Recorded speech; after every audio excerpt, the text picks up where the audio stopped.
Prince Philip's heartbreaking royal request exposed. I want no fuss. Prince Philip made a stunning request regarding his own funeral arrangements amid fresh concerns over the Duke of Edinburgh's health, according to unearthed reports. Philip overcame a brief spell in hospital during the festive period and was determined to be released in time for Christmas Day. The 98-year-old retired from public life in 2017 and has been enjoying his free time in the Sandringham estate in Norfolk ever since. However, as the coronavirus outbreak continues to raise fears all over the world, some royal watchers are beginning to worry about Philip. Although Buckingham Palace is yet to give an update on the Duke of Edinburgh's health, the royal is said to have already arranged his funeral plans.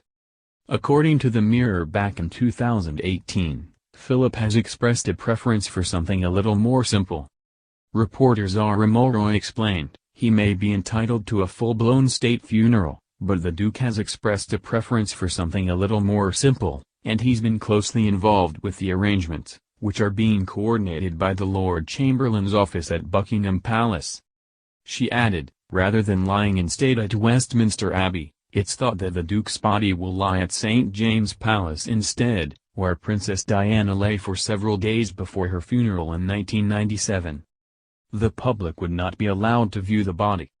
As for the funeral itself, it's believed the guest list will be comparatively pared back, with only family, friends and heads of state from Commonwealth countries attending a service at St. George's Chapel in Windsor Castle, in the style of a military funeral. Philip has always been dedicated to his military appointments and is said to have been disappointed to renounce his naval career when the Queen ascended to the throne. The Independent also revealed 2 years ago that Philip does not want the fuss of lying in state at Westminster Hall or a full state funeral.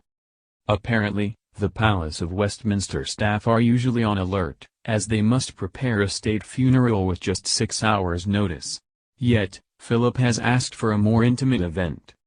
Additionally, a 2013 parliamentary document explained, the process for deciding when a state funeral should be held for a person other than the sovereign is relatively unclear, not least since it happens so rarely and at long historical intervals.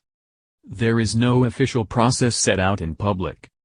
Reports claim he would also like to be buried in Frogmore Gardens, in the grounds of Windsor Castle. This is where both Queen Victoria and Prince Albert are buried, although most other monarchs and consorts are buried in Westminster Abbey and St. George's Chapel. The Queen will enter a period of mourning for 8 days following his death, if it predates her own. Royal mourning will continue for 30 days after his passing, only after that will the Queen be able to return to regular public life. It is a stark contrast to Buckingham Palace's plan for when the Queen dies, which was revealed by The Guardian in 2017. The plan is dubbed London Bridge is Down and ensures the Queen will get everything for her death. The Guardian explained, from Hyde Park Corner, the hearse will go 23 miles by road to Windsor Castle, which claims the bodies of British sovereigns. The royal household will be waiting for her, standing on the grass. Then the cloister gates will be closed and cameras will stop broadcasting. The article explained that once inside the chapel, the heir, Prince Charles will drop a handful of red earth from a silver bowl onto her coffin.